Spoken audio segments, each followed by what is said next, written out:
Hola, quiero agradecer a Jonathan Bonilla por haberme hecho parte de esta pregunta acerca de por qué es importante estudiar la historia de la iglesia.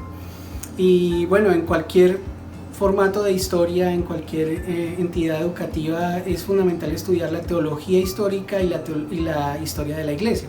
El primero tiene que ver acerca de los dogmas, las formas de pensamiento, y el segundo obviamente acerca de los hechos. Ambos se acompañan, se complementan, pero como la pregunta tiene que ver acerca de la segunda, voy a explicarlo a partir de, como lo titulo, una aventura de obediencia.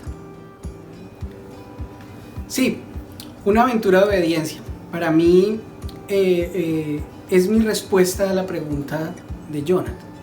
Quisiera basarlo en Lucas, el escritor del Evangelio y del libro de los Hechos. Dice Lucas en el capítulo 2, en el verso 1. Aconteció en aquellos días que se promulgó un edicto de parte de Augusto César. Este es Lucas y estos son los evangelios. Y este nos habla de Augusto César. Augusto César es comprobable en la historia. Además de eso, es parte de la historia universal, de la historia mundial, de la historia del mundo. Y sin depender de las ópticas de fe, Jesús nace en esta época. O sea, el Evangelio, las buenas nuevas, o sea, Jesús se introduce en la historia del mundo. Y es que la historia le da sentido a nuestra fe. Y no se limita solamente al Señor Jesús, sino que inspira toda la Escritura y explica toda la Escritura. ¿Por qué? Por ejemplo, en el Antiguo Testamento, la mayoría del Antiguo Testamento es historia. No son solamente los llamados libros históricos, sino que la mayoría del Antiguo Testamento tiene un énfasis en la historia. Ahora, en el Nuevo Testamento, Lucas narra los hechos de Jesús en su Evangelio y narra los hechos del Espíritu en Hechos. ¿Cómo? A través de la iglesia y sus apóstoles. Esto nos lleva a pensar que la iglesia o el cristianismo o la historia de la iglesia o del cristianismo es mucho más que una historia de una institución o de un movimiento. Es la historia de Dios o del Espíritu Santo en el tiempo. Por eso es importante estudiarlo. ¿En qué manera ese credo judío se vuelve un cristianismo y cómo ese cristianismo se vuelve una fe ortodoxa o una fe católica y en qué momento se da una protesta? Es por ello que debemos entender cómo nuestro credo llega hasta nosotros hoy. Concluyo con esto.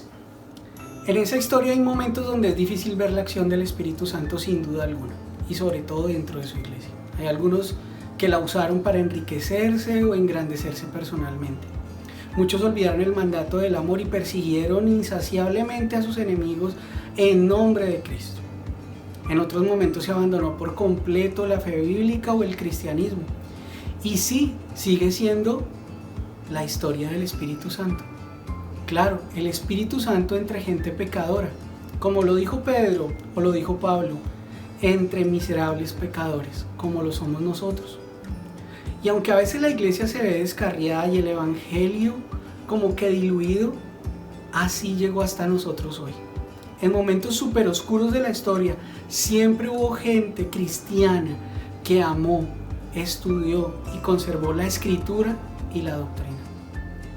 Y sí, la historia de la iglesia nos cuenta la aventura de la obediencia, para mí. Y somos parte de esa aventura, de los hechos del Espíritu. Por eso, en mi opinión, es importante conocer la historia de la iglesia. Es la historia de su Espíritu, del Espíritu Santo en el tiempo y la aventura de la obediencia de hombres y mujeres a Jesús y a su palabra. Un abrazo, espero que les ayude este comentario.